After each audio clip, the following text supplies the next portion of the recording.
Agora, como é que é a vida no plano espiritual? Que atividades são possíveis de serem desempenhadas? Talvez fosse mais interessante nós nos lembrarmos, no início dessa resposta, de como é a vida aqui. Na verdade, os espíritos dizem que isso aqui é uma ideia, uma pálida ideia daquilo que existe no mundo espiritual. Como nós não sabíamos disso e nós normalmente não enxergávamos a realidade do outro lado da vida, nós entendíamos que a vida era tão somente o que é aqui. Agora nós temos uma novidade, que é a ideia concreta da vida neste outro lado. Então a espiritualidade explicando que tudo que nós temos aqui, nós temos lá, e lá, dependendo das esferas de vida, nós temos muito mais e melhor do que temos aqui, nós podemos fazer alguma ideia. Então, por exemplo, meios de transporte. Para certo tipo de deslocamento, nós precisamos destes meios. De curta distância, média distância, longa distância, né? Incluindo, claro, os aviões. E hoje nós até já nos deslocamos pelas naves espaciais a outras realidades. Pois bem, no mundo espiritual também nós temos, dependendo das características da cidade astral ou da colônia espiritual, os meios de transporte são necessários para deslocamentos de pessoas que agora são como antes, quando viviam na Terra, no plano físico. Apenas não possuem mais essa vestimenta mais densa, mas eles ainda têm um corpo, que é o perispírito, e dependendo das suas condições, eles não podem se deslocar meramente pelo pensamento, como espíritos superiores podem fazer.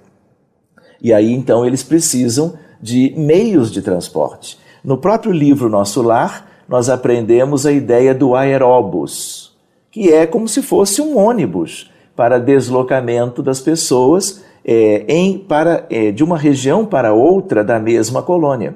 Mas nós podemos ter, como temos esferas diferentes, né, são esferas concêntricas, envolvendo a própria crosta planetária, nós podemos ter, por exemplo, objetos de transporte individual e coletivo que pode migrar de esferas mais baixas para esferas mais altas e vice-versa.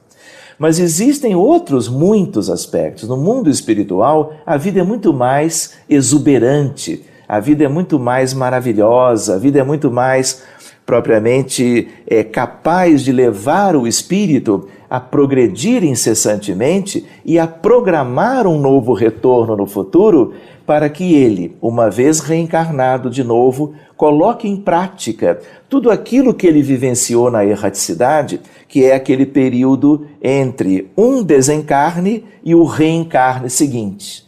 Então, é uma ideia de universidades, de cursos, de escolas, de vida familiar, tudo continua no mundo espiritual. A grande diferença diz respeito a como é que nós voltamos para o mundo espiritual. Em que condições morais nós utilizamos a vida para fazermos o aperfeiçoamento relevante ou nós nos descuidamos e continuamos ignorando essas questões fundamentais?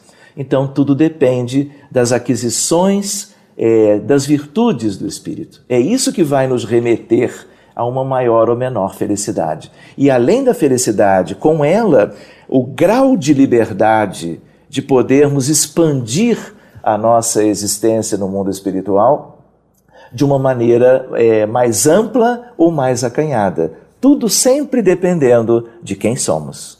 E suas palavras finais, doutor? Muito bem, Yasmin. Diante de todas essas questões tão lindas, eu gostaria de reforçar aquilo que você trouxe no início, que é a ideia de que estas coisas, elas não são teorias propriamente que podemos estudar nos livros. Graças a Deus, isso também é verdade. E hoje, com o advento da doutrina espírita, tudo isso se tornou, ou vai se tornando, como o próprio Kardec previu, senso comum. Hoje nós ouvimos falar destas coisas nos programas de rádio, de televisão, nas conversas informais em qualquer lugar onde estamos, mas a ideia básica é a ideia de que tudo isto vem também e muito especialmente pela experiência dos médiuns, pela capacidade de tantas pessoas de verem concretamente o mundo espiritual, a sua dinâmica, as suas características e de estabelecerem com toda a naturalidade o intercâmbio com aqueles que vivem há um certo período de tempo nesta tal realidade, trazendo deles as informações todas preciosas nesse sentido.